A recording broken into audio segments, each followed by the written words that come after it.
Hi friends, అందరికీ నమస్కారం. అంజలి కథలకి స్వాగతం. రాకాసి రాక్షస బిలం 2వ భాగం చెప్పుకుందాం. కొన్ని రోజులు గడిచాయి.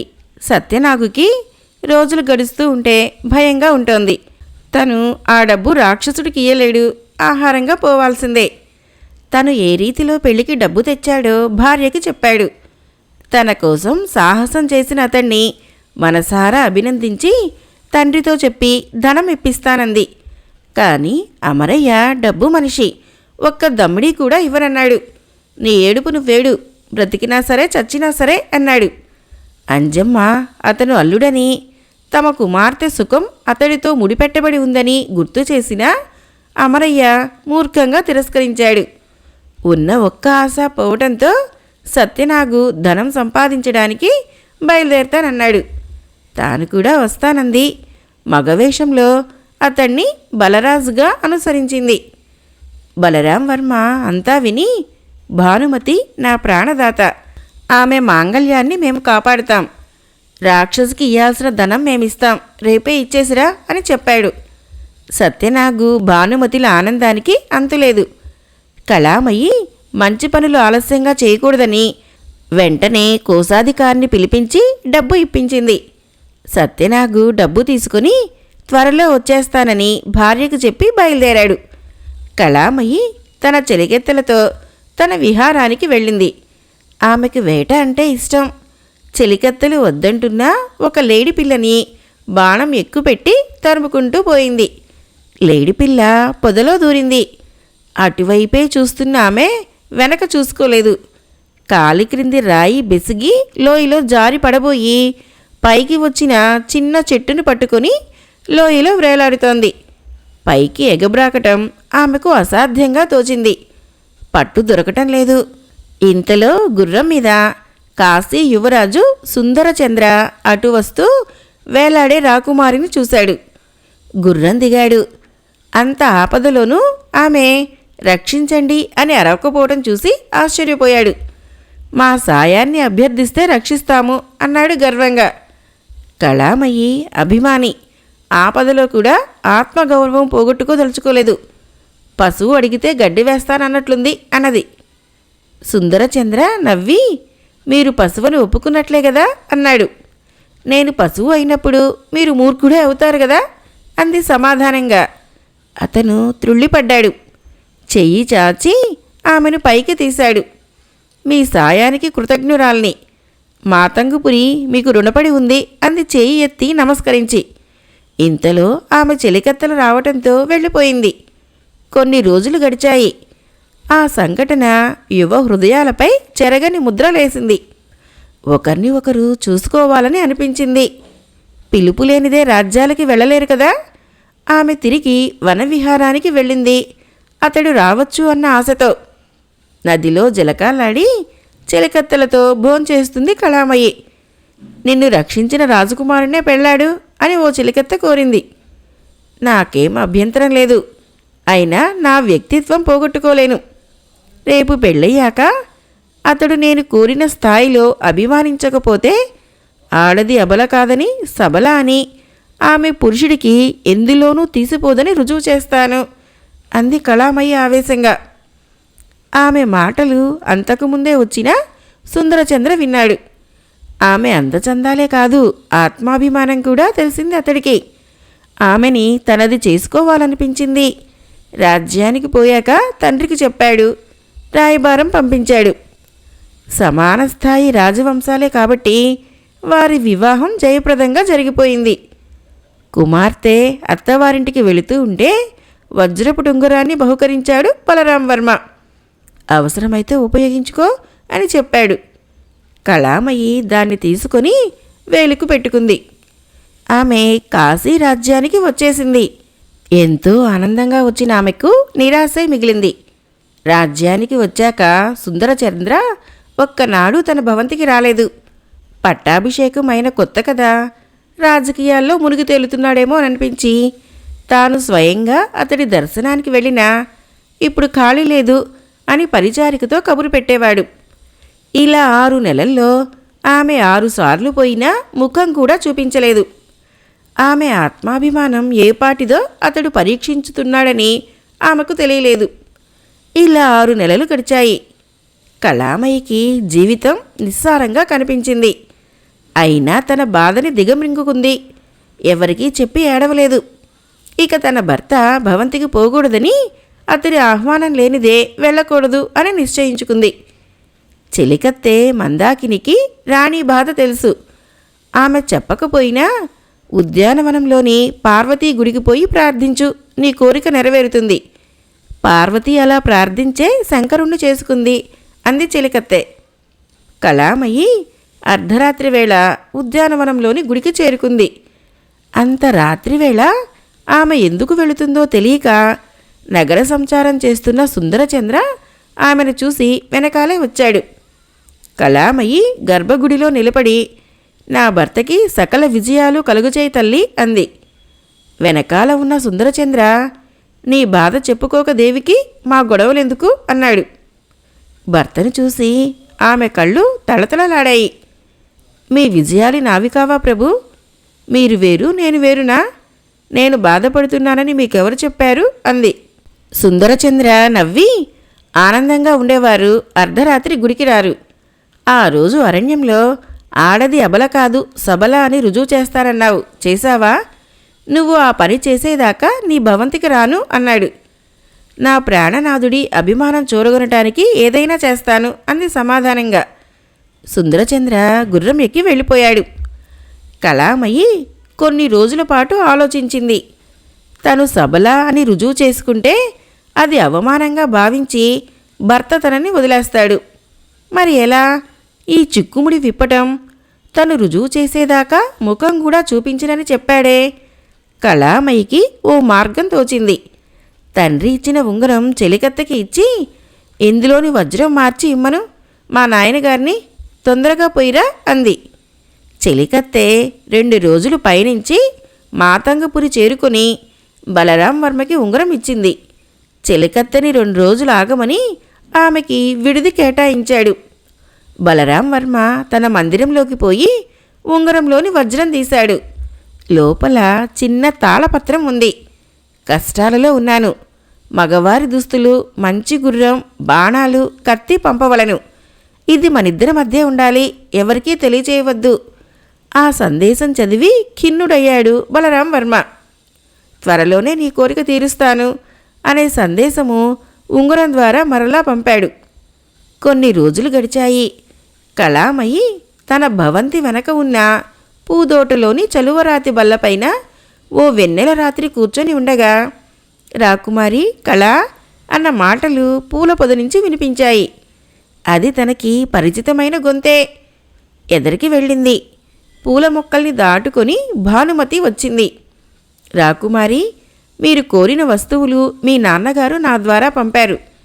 ఎవరికీ తెలియకూడదని నగర సరిహద్దు నుంచి మీ భవంతి దాకా సొరంగం తవ్వించారు అని చెప్పింది.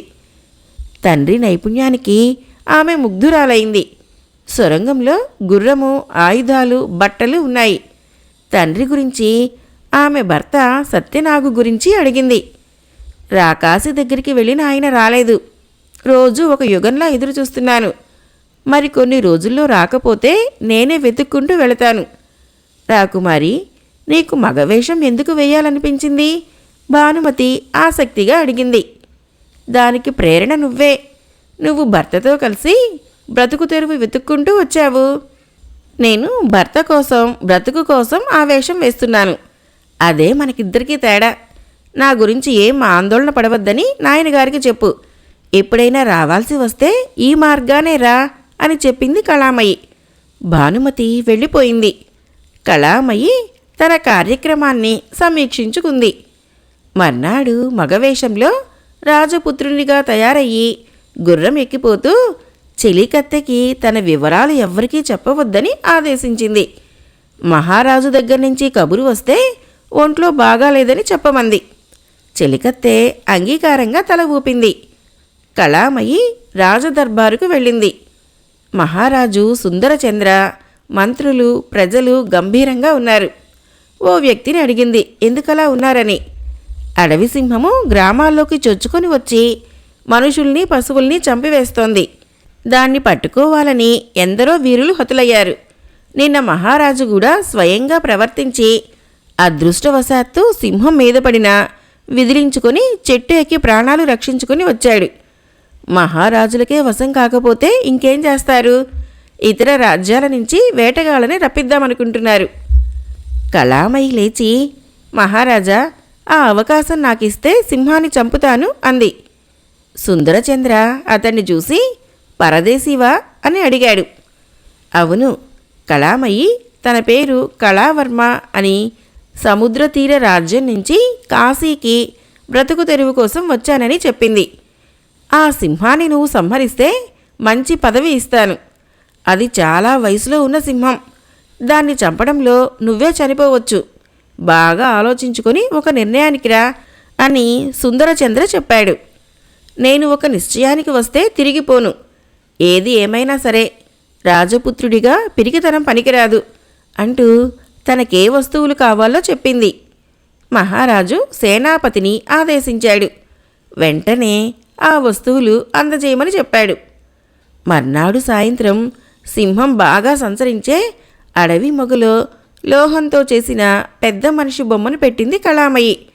ఆ బొమ్మకి వెనక్మాల తలుపు ఉంది. ఎదర జిగురు, బొమ్మ కాళ్ళ కింద బాగా వేయబడింది. కళామయి బొమ్మ లోపల ముడుచుకొని కూర్చొని బొమ్మకున్న కంతలో నుంచి చూస్తోంది. కొంత రాత్రి అయ్యాక సింహం వచ్చి లోహం బొమ్మని పంజాతో కొట్టింది. కళామయి తలుపు తీసుకుని బయటికి వచ్చింది. సింహము 3 కాళ్ళు జిగురులో కూరుకుపోవటంతో కదలలేకపోయింది. వలవేసి సింహాన్ని పట్టుకొని బోనులో పడవేసింది. సింహాన్ని సజీవంగా బంధించి తెచ్చినందుకు సుందరచంద్ర పొంగిపోయాడు. ఆమెకు అనేక విలువైన కానుకలు అందజేసి తన అంగరక్షకుడిగా నియమించుకున్నాడు. కళావర్మగా సుందరచంద్ర అభిమానం మిక్కుటంగా సంపాదించుకుంది. ఒక రోజున సుందరచంద్ర కళావర్మ పరివారంతో అడవికి వేటకి వెళ్లారు.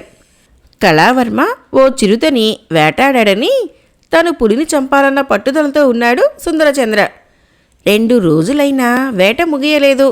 ఇంతలో కోట నుంచి వేగులవారు వచ్చి, ప్రభు, ఘోరం జరిగిపోయింది. మలయ రాజ్యపు మహారాజు సమరేంద్ర సింహ ఆకస్మిక దాడి చేశాడు మన కోట మీదకి. తూర్పు ప్రాంతపు దుర్గాధిపతులను లంచాలతో ముంచెత్తి అటువైపు నుంచి సునాయాసంగా రాజధానికి ప్రవేశించి కోట స్వాధీనపరుచుకున్నాడు. మీకోసం గాలిస్తున్నాడు. రాజ పరివారాన్ని కారాగారంలో బంధించాడు. మీరీ పరిస్థితిలో కోటకి వస్తే చాలా ప్రమాదం అని చెప్పారు. సుందరచంద్ర ముఖం వాడిపోయింది. లంచగొండి ఉద్యోగులు స్వార్థానికి రాజ్యలక్ష్మిని తాకట్టు పెట్టారు. అతడిలో పౌరుషం విజృంభించింది. విజయమో వీరస్వర్గమో తేల్చుకోవాలనుకున్నాడు. కానీ కళావర్మ, మీరిక్కడ విశ్రాంతి తీసుకోండి ప్రభు, ఇంత చిన్న పనికి మీరవసరం లేదు. కోట మన స్వాధీనమైందన్న శుభవార్త పంపాక రండి అంటూ గుర్రాన్ని ఉరికించింది. ఒక్క వ్యక్తి శత్రుసేనని ఎలా ఢీకొంటాడో సుందరచంద్రకి అర్థం కాలేదు. అయినా కళావర్మ పైన నమ్మకం పోలేదు. రాకాసి రాక్షస బిలం సరిహద్దుకి సత్యనాగు ప్రయాసపడి చేరుకున్నాడు. జింజింబా కోట చుట్టూ అగ్ని వలయాలు తిరుగుతున్నాయి.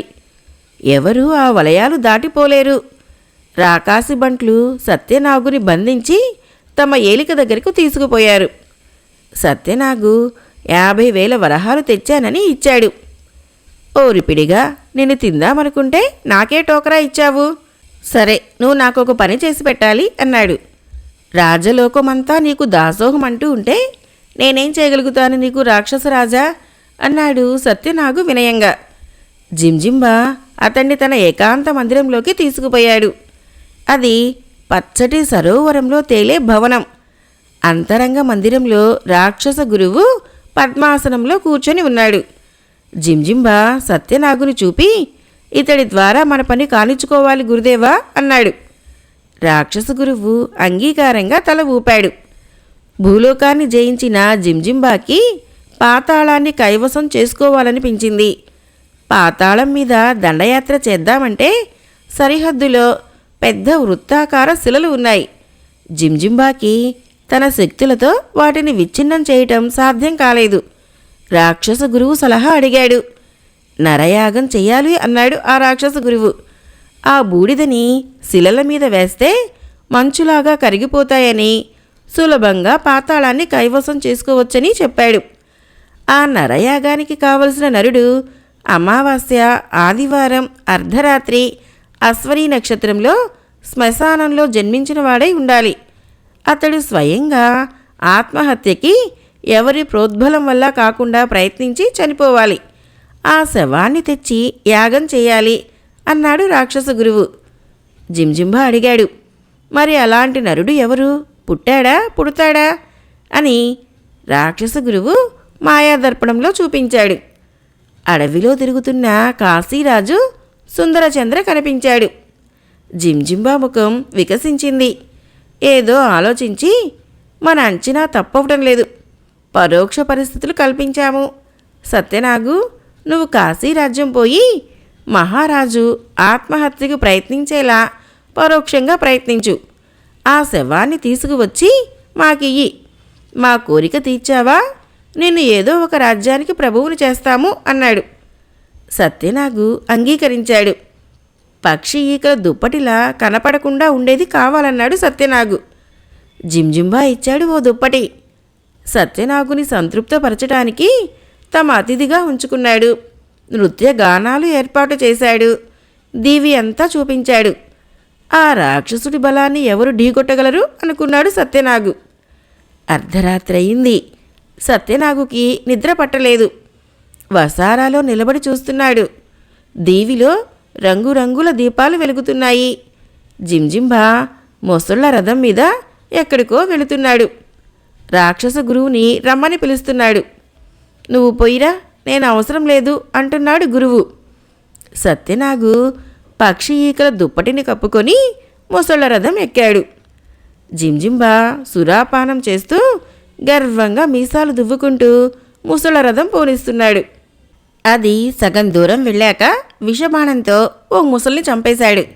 అప్పుడు రథం పల్టీలు కొడుతూ లోపలికి పోసాగింది. నీటి అడుగున గుండ్రటి భవంతి ఉంది. రథాన్ని తీరంలో ఆపి భవంతికి చేరాడు. కాపలా వారెవరూ లేరు, కానీ గాజు తలుపులు ఉన్నాయి. జింజింబా ఏవో మంత్రాలు చదివి వంగున్నాడు. అద్దంలో చిన్న దారి కనిపించింది. జింజింబా వెళ్ళగానే సత్యనాగు కూడా వెళ్ళాడు. లోపల పెద్ద తెల్ల పళ్ళెం గుండ్రంగా వేగంగా తిరుగుతోంది. జింజింబా మంత్రం గట్టిగా 7 సార్లు చదివాడు. పళ్ళెం ఆగింది. పళ్ళెం పైన పావురం ఉన్నది. దాన్ని తీసుకొని నెత్తిమీద పెట్టుకొని మరలా అక్కడ పెట్టేశాడు. నీకేం భయం లేదు, కళ్ళు మూసుకొని నీ భవంతి చేరుకో అన్న మాటలు వినిపించాయి. అవి దైవవాక్కులుగా భావించాడు జింజింబా. సత్యనాగు మర్నాడే బయలుదేరి మాతంగుపోయి వచ్చేశాడు. భానుమతి ఆదుర్దా తొలగింది అతన్ని చూసి. సరిగ్గా అప్పుడే కళామయి వచ్చింది. సుశిక్షితులైన 1000 మంది సైనికులు కావాలని కాశీపైకి సమరేంద్రసింహ దాడి సంగతి చెప్పింది తండ్రికి. అదిగో మన సత్యనాగు వచ్చాడు, సేనని తీసుకువెళ్ళు, అవసరమైతే అదనపు సేనలు పంపుదాం, మేము స్వయంగా యుద్ధంలో పాల్గొంటాం అన్నాడు. ఆ అవసరం రాదు నాయనగారు అంటూ తన వ్యూహం చెప్పింది. బలరాం వర్మ కుమార్తెను మెచ్చుకున్నాడు. నువ్వు కొడుకువై పుట్టాల్సిందమ్మా అనుకున్నాడు మనసులో. తిరిగి కళావర్మ వేషంలో సత్యనాగు నేతృత్వంలో సేనను తీసుకుని బయలుదేరింది. సత్యనాగు ఆమెను చూసి చాలా విచారించాడు. రాక్షసుడు కోరే నరుడు ఈమె భర్త కావటం దురదృష్టకరం. భర్త లేక ఎలా ఉండగలదు? రాక్షసుడి పన్నాగం చెప్పేస్తే ఈమె ముందరే బెంబేలు పడిపోతుంది. అయినా అలా చెప్పేస్తే జింజింబా తనను చంపేస్తాడు. ఈ ధర్మ సంకటం ఎలా తొలుగుతుంది? తన ప్రాణాలు రక్షించిన బలరాం వర్మ అల్లుడు ప్రాణాలు పోతూ ఉంటే తను చూస్తూ ఎలా ఊరుకోగలడు? వారి సేన చీకటి వేళకు సరిహద్దు చేరుకుంది. అక్కడి దుర్గాలలో ఉన్న మలయ దేశపు సైనికులను బాణాలతో చంపేశారు. సొరంగ మార్గం గుండా అంతఃపురం చేరుకున్నారు. నీటి గొట్టాల ద్వారా వారు మహారాజు భవంతిపైకి వెళ్లారు. ఒక్కొక్క గవాక్షం దగ్గర 10 మంది సైనికుల్ని పెట్టాడు సత్యనాగు. సమరేంద్రసింహ అమాత్యుడు, సేనాధిపతి వగైరా ప్రముఖులు సమావేశమై సురాపానం చేస్తున్నారు. కుటిల తంత్రం ద్వారా యుద్ధం చేయకుండా సింహాసనం గెలుచుకోవటం వారికి తెగ సంతోషంగా ఉంది. సుందరచంద్రని రేపు అడవి అంతా గాలించి మట్టు పెడదాం, అప్పుడు గాని మన విజయ విహారం పూర్తి కాదు అన్నాడు సమరేంద్రసింహ. సేనాధిపతి మున్నగువారు అంగీకరించారు. రాకాసి రాక్షస బిలం 2వ భాగం సమాప్తం. రేపు 3వ భాగం కథ విందాం. ఫ్రెండ్స్, నా కథలు నచ్చినట్లయితే మన ఛానల్ని తప్పకుండా సబ్స్క్రైబ్ చేయండి, లైక్ చేయండి, షేర్ చేయండి, కామెంట్ చేయండి. Thank you.